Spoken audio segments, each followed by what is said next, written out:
욥기 29장 11절에서 14절까지 제가 봉독해 드립니다. 귀가 들은즉 나를 축복하고 눈이 본즉 나를 증언하였나니 이는 부르짖는 빈민과 도와줄 자 없는 고아를 내가 건졌음이라. 망하게 된 자도 나를 위하여 복을 빌었으며 과부의 마음이 나로 말미암아 기뻐 노래하였느니라.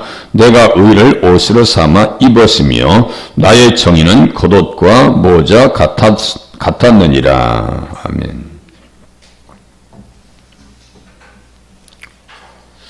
하나님의 친밀하심과 또 하나님의 빛을 힘입어서 욥은 그 시대의 실질적인 지도자로 살아갑니다. 엘리바스와 빌닷과 소발도 그 당시에 왕들이었어요. 통치자들이었어요. 엘리바스는 대만 사람들의 왕입니다. 또 빌닷은 수아 사람들의 통치자이고 소발은 나마 사람들의 왕이었다. 이렇게 70인역에 기록하고 있습니다. 사람은요, 유유상종이에요. 그죠? 제가 어제 라이언스 클러브에 대해서 말씀드렸잖아요. 그 사람들은 있는 사람들이 모이는 거예요. 그 시대의 지도자들이 모이는 거예요. 그야말로 한 시대의 지도자들입니다. 욥을 찾아온 사람들이 왕이니까 욥도 어떤 사람이에요? 왕이고요. 재판관이고요. 제사장입니다. 그러니까 하나님께서 맡겨주신 직분을 잘 감당하기 위해서 늘 주님과 함께 있고 주님의 의를 따라서 살았고요. 근데 손색이 없었다고요. 우리들도 왕같은 제사장입니다. 베드로전서 2장 9절에 보니까 왕같은 제사장이에요. 하나님의 소유된 백성이라고요. 소유라고 하는 것은 그냥 대충 요새 보면 5원짜리를 안 주세요. 50원짜리 참 50원짜리 5원짜리 있지도 않네. 1원짜리는 쳐다보지도 않아요. 세월 동안 100원짜리도 안 주는 것 같아요. 100원짜리도. 소유된 백성이라고 하는 것은 너무너무 귀한 사람이란 얘기예요. 우리가 자녀를 손주를 귀하게 여기듯이 주님은 더 귀하게 여기신다고요. 심지어 눈동자라고 하시는데요. 그러니까 우리가 하나님의 눈동자라고요. 내가 얼마나 하나님 앞에 관리가 잘 되어져야 될 사람인지를 가늠할 수 있잖아요. 그죠? 보석들을 대충 관리하는 사람이 어디 있어요? 보석함에도 놓고 닦고 금반지 뭐 몇 돈 되는 거 있으면 설거지할 때 그냥 어디 밖에다 놓고 그냥 합니까? 잘 보관해서 하죠. 맨날 잊어버리는 사람은 어쩔 수 없고 그 사람들은 뭐 어떻게 할 수도 없어요. 그래서 모든 사람들이 욥을 칭찬합니다.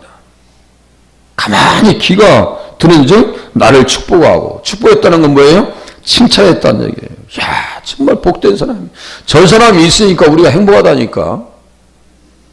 삼성그룹이 있으니까 한국이 지탱해 나가는 거예요. 현대나 누가 박정희를 욕할 거예요? 누가?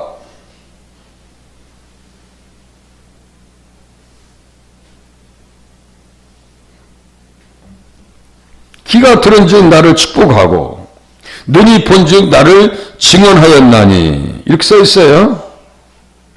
그래서 이 말씀에 대한 관절을 보면 잠언서 31장 28절에 써 있거든요.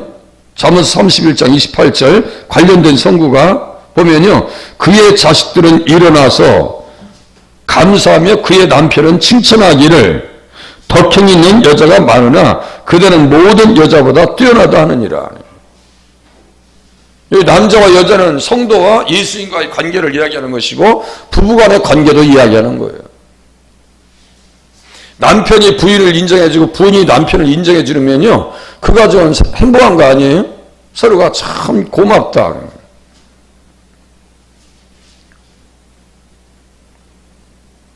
현숙한 여인 칭찬했다 그래요. 그래서 욥을 향해서 복을 빌고 칭찬해주는 그런 자리에 있는 거예요. 그래서 복되도다라고 하는 그 주석 제가 이 주석을 보는 거예요. 관주가 아닙니다. 지금 좀 전에 말씀드린 주석이에요. 주석학자들은요, 관주와 같이 똑같은 단어를 쫓아가요. 그래서 이렇게 해서 말씀을 또 연결해서 신약으로 갑니다. 그 칭찬했다라고 하는 단어를 오늘 본문에 아사르라고 하는 833번을 쫓아가요.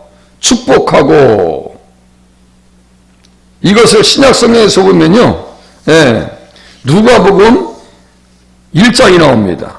그의 여종의 비천함을 돌보셨습니다. 보라, 이제 후로는 만세에 나를 복이 있다 일컬으리로다. 이 누구냐면요, 마리아가 예수님을 태중에 모시고 찬양하고 있는 거예요. 잘 들으세요. 예수님을 모시면 나를 복이 있다 일컬으리로다. 참 정말 행복하다고. 그 칭찬받아요. 예수를 잘 믿으면요, 칭찬받는 자리에 선다는 사실을 깨달으셔야 돼요. 예수님과의 관계가 현찮으니까 교회가 욕먹는 거죠. 확실해 보세요. 예수님과의 관계가 확실하면요, 누구도 못 건드립니다. 그 확실하게 하는 방법이 뭐라 했어요?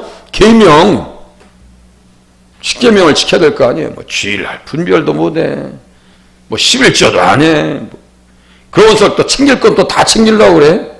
우리 새벽에 기도하시고 우리 교회 성도님들은요, 거의 90% 이상이 다 11조 하십니다.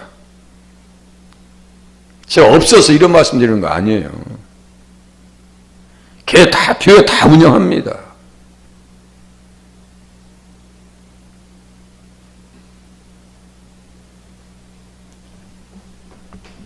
주일 성수를 잘 하셔야 되고요. 하나님과 사람과의 관계가 확실해야 하나님 앞에 칭찬받습니다. 대인관계와 대신관계가 확실하다고요. 여기도 그랬죠? 대신관계가 확실합니다. 내가 언제 금은부화를 보면서 내가 미혹을 당하기로 했나? 무슨 해를 뜨고 명랑하게 뜬 달을 보면서 내가 손을 맞춰보기로 했나? 이스라엘 백성들은 1월 성실한테 다 정신 뺏기고 태양을 향해서 말이죠, 절하지라니. 이 인생들 정신없어요. 주님이 충격요법을 쓰십니다. 다 깨버려버립니다. 다 깨버려요. 우상을 깨버린다고요. 자, 12절 보세요. 왜 칭찬했는지 보세요. 이는 부르짖는 빈민과 도와줄 자 없는 고아를 내가 건졌습니다. 이런 지도자가 세워져야 되지 않겠어요? 우리 정치인들을 보면서 맨날 실망하는 게 뭐예요? 맨날 싸워, 맨날 그러는 거. 서로가 잘했다고 하는 말 내가 들어본 적이 없어요, 내가. 요새는요, 뉴스 봐도 볼 재미가 없어. 속이 터져가지고. 그 백이 뭐고, 그 법화가 뭐예요, 그게. 지금 돌아볼 게 얼마나 많아요, 국가적으로. 대외적으로도 지금 트럼프가 말이죠, 미국을 철수하느니 마느니 이런 얘기 해서 하는데, 지금 정신 똑바로 차리지 않냐면 사느냐 죽느냐 이 문제예요. 지금 그 문제를 머리 빡대고, 야, 우리가 외교적으로 어떻게 해결해야 되냐, 머리 싸매고 지금 고민해야 될 때예요. 지금 북한도 한순간에 무너지면 어떻게 감당할 거예요. 지금 중국에서는 다 지금 쳐도 들어오려고 지금 준비하고 있는데, 잘났다 못났다 맨날 싸우고 아무것도 그런 거지. 아유, 정말 속 터져버려요.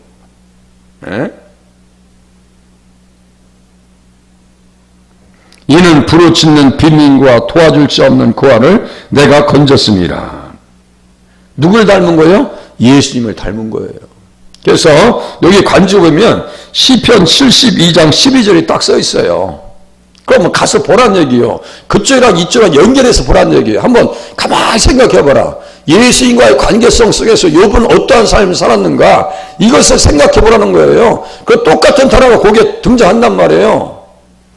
시편 72장 12절 곧 관주가 다 있으니까요, 안 써놓으셔도 돼요. 제가 읽어드릴게요. 그는 궁핍한 자가 부르짖을 때에 건지며 도움이 없는 가난한 자도 건지며.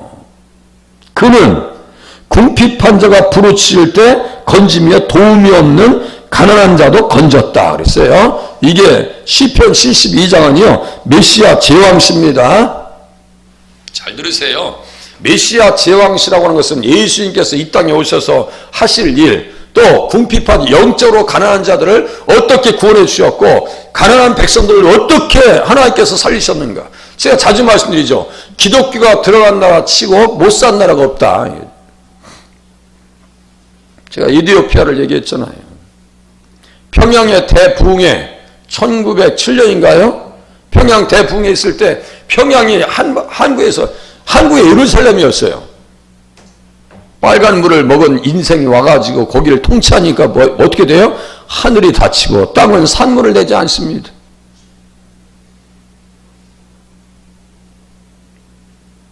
어느 목사님께서 남한 땅에서 북한으로 넘어가서 이렇게 여행을 하면서 가는데요.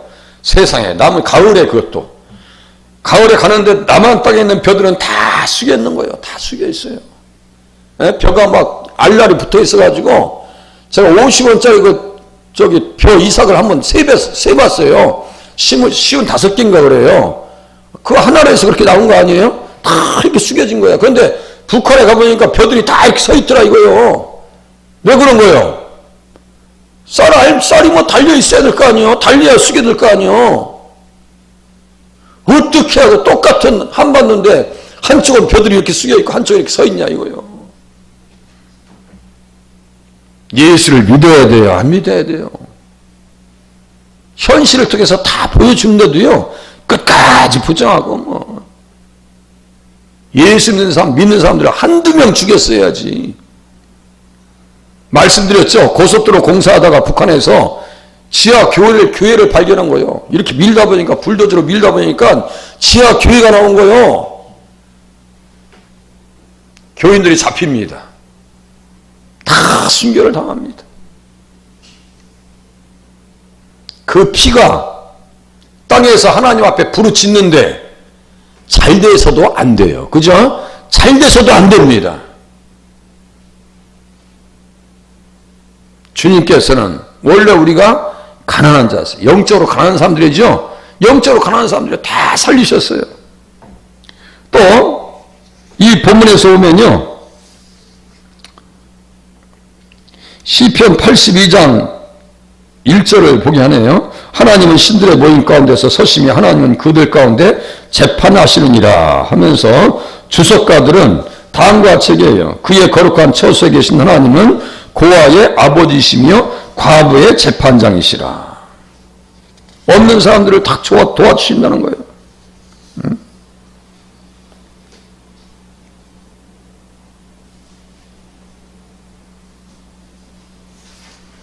13절 보시겠습니다.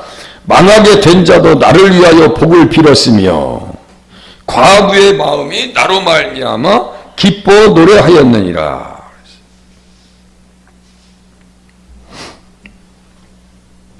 참 욥은 참 대단한 삶을 살았어요. 그 시대에 지도자로서 전혀 손색이 없었습니다. 돈만 많은 수전노가 아니었어요. 나발하고 아주 극히 대조적입니다. 그죠? 나발하고는 비교할 수가 없어요. 망하게 된 자가 어떤 사람인지 아세요? 죽게 된 자예요. 죽게 된 자. 불공정한 재판에 의해서 죽게 된 사람들을 살려줬다는 얘기예요. 망하게 된 자. 이 말씀에 대한 관주를 보면요. 신명기 26장 5절을 연결시켜요. 보세요. 제가 읽어드릴게요. 너는 또 내 하나님 여호와 앞에 아뢰기를 내 조상은 방랑하는 아람 사람으로서 방랑하는 아람 사람. 보세요. 방랑했다.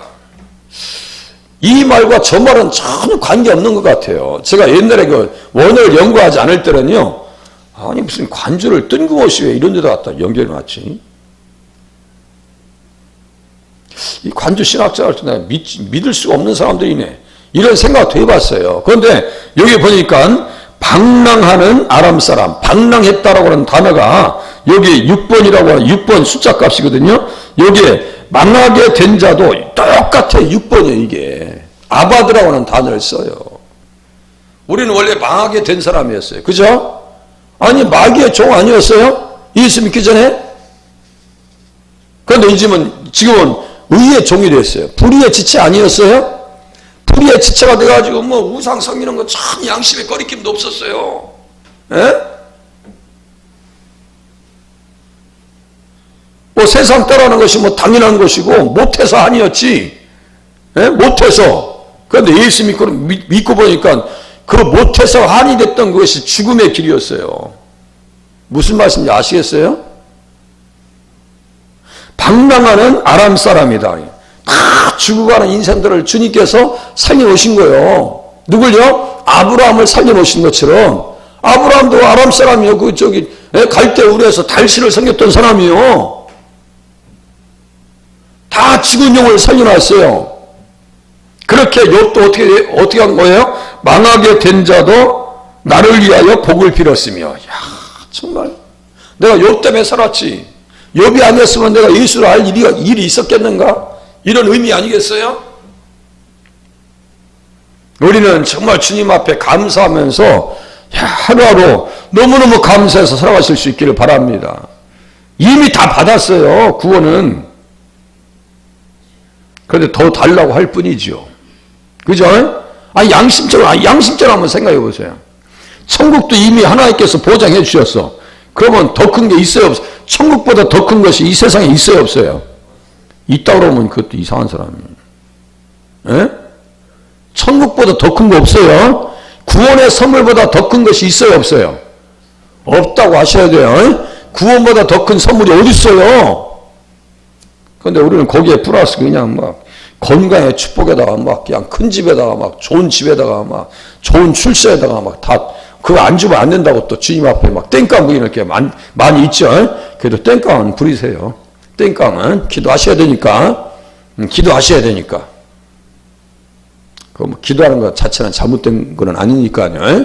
기도하셔야지. 저도 기도해요. 저도 땡깡 부려요. 다 우리는 땡깡쟁이에요. 땡깡쟁이. 그러니까 해도 괜찮아요. 기도해도. 또 보세요. 잠언서 31장에 보면 죽게 된 자, 이것이. 이사야서 27장 13절에 보니까 다음과 같이 써 있어요. 열방이 충돌하기를 많은 물이 물려온과 같이 하나 주께서 그들을 꾸짖으시니 그들이 멀리 도망함이 사약혀가 바람 앞에 흩어진 것 같겠고 폭풍 앞에 떠드는 티끌 같을 것이라. 이게 무슨 말씀이냐면요. 하나님을 믿는 백성들을 핍박하고 한쪽 코로나 몰아넣죠. 그 인상들 내가 그냥 눈 나빠 이거예요.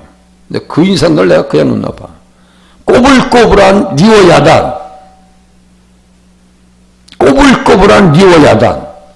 뱀이죠? 누구예요? 바벨론 세력이에요.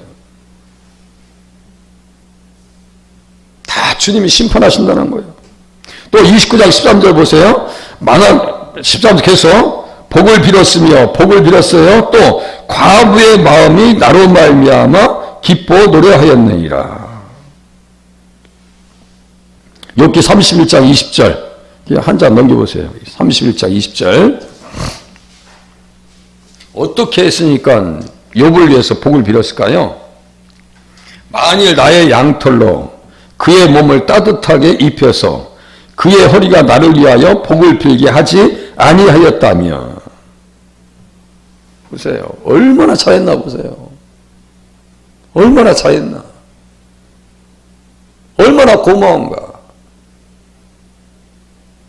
제가 사업장 운영하시는 분을 제가 예를 들었어요. 어떤 분이 고물상을 하시는데 주인을 잘 맞는 거예요. 주인을 잘 맞는데 주인이 가만히 보니까 성실하거든요, 사람이. 그러니까 사장님 내가 그냥 5천만 원을 무이자로 빌려줄게. 그렇게 하는 사람이 있어요, 없어요? 드물어요. 거의 있으니까 있긴 있죠. 그런데 일하시는 분이 고물상 하시는 분이 너무너무 성실해. 그러니까 5천만 원을 그냥 무이자로 빌려줬어요. 그 5천만 원 때문에 그야말로 떼부자가 됐습니다. 예전에 고물상 하면 돈 벌었어요. 파지, 쇠 같은 거 있죠? 다 모아서 이 사람들 돈 부를 때가 지금은 좀 덜하다고 그래요. 예. 한 달에 조그만 가게도 1,000만 원씩 벌었다니까요. 고물상 이렇게 만들어 놓은 사람들이. 그런 시대였어요. 그러니까 그것이 너무너무 고마워서 그분이 하시는 말씀 저는요, 꼭 명절 되면 그분을 찾아뵙습니다. 유감스럽게 그분이 저희 시골 땅을 3만 원에 사가지고 15만 원으로 올랐어. 좀 야속한 면이 있죠. 3만 원, 5천 원인가 팔았는데 그 땅값이 평당 15만 원씩 오르더라고. 몇 년 돼서. 약간 좀 마음이 약간 그렇더라고요. 저는 거기에 수혜자가 아니에요. 어쨌든 그래요. 땅도 적은 땅이 아니었어요. 그러니까 복이 따라가더라 이거야. 복이 따라가요. 그걸 아는 사람은 우리가 주님 앞에 구원의 은혜를 알고 깨닫고 합당히 살아가면 하나님께서 그러한 복된 역사를 허락해 주실 줄로 기대하시기를 바랍니다. 잘 살면요. 믿음 생활 잘하면요. 아니 세상에서도 잘되게 하시는데 믿음 생활 잘하시면 하나님께서 다 챙겨주신다고요. 다 챙겨주셔요. 또 보세요. 룻기 2장 20절. 룻기 2장 20절. 그냥 제가 읽어드릴게요. 나오미가 자기 며느리에게 이르되 그가 여호와로부터 복받기를 원하느라. 참 복받기를 원하느라. 그가 누구예요? 보아스요. 보아스는요.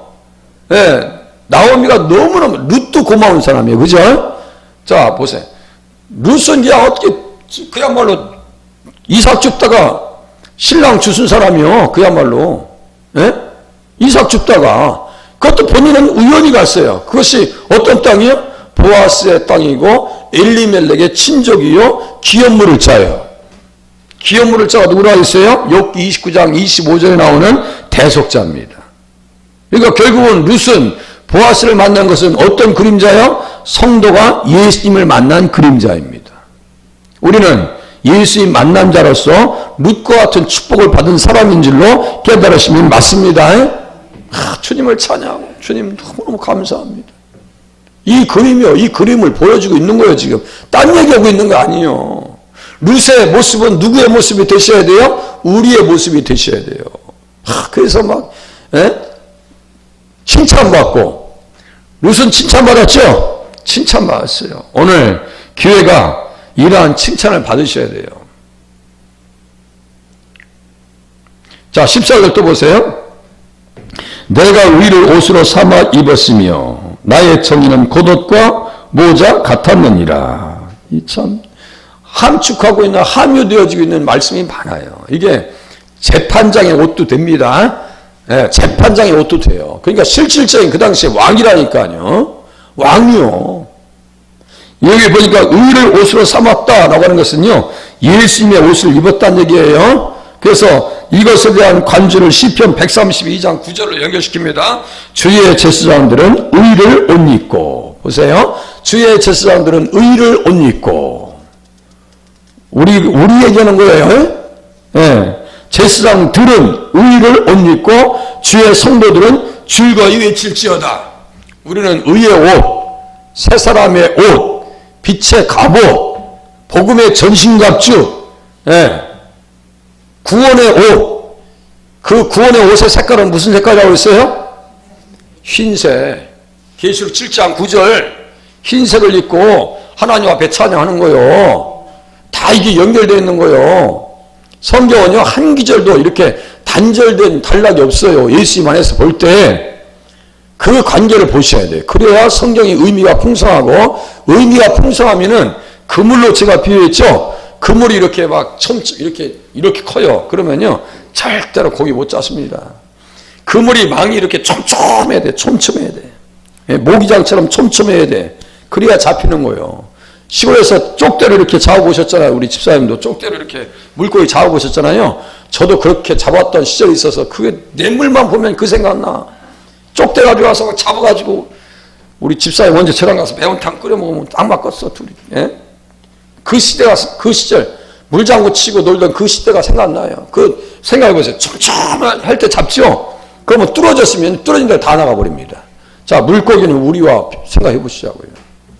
말씀의 의미가 드러나서 촘촘하게 말씀이 이렇게 그물망으로 되어 있잖아요. 그러면 나라고 하는 인격은 잡힙니다. 이게 다 헐거워져, 다 뚫어져가지고, 예, 아주 떨어진 전도야. 다 뚫어져가지고 아주 미끄러기처럼 이리 빠지고, 저리 빠지고. 지금 교회의 모습이 아닌가. 제가 뭐 드릴 말씀이 너무너무 많아. 여기에 지금 관주로 연결된 말씀만요. 지금 하나, 둘, 셋, 넷, 다섯, 여섯, 일곱, 여덟, 9구절이에요. 그것만 다 해도요, 1시간 동안 설교할 수 있어요. 그러니까 이렇게 똑같은 단어를 예수님을 중심에다 놓고, 중심에다 모셔놓고 성경을 해석하게 만들어 놨어요. 네, 이것이 네트워크적인 성경 연구예요. 그 책 제목도 있어요. 그래서 하나님의 말씀을 그렇게 봐서 오늘도 말씀에 붙들려서 살아가실 수 있기를 바랍니다. 기도하시겠습니다.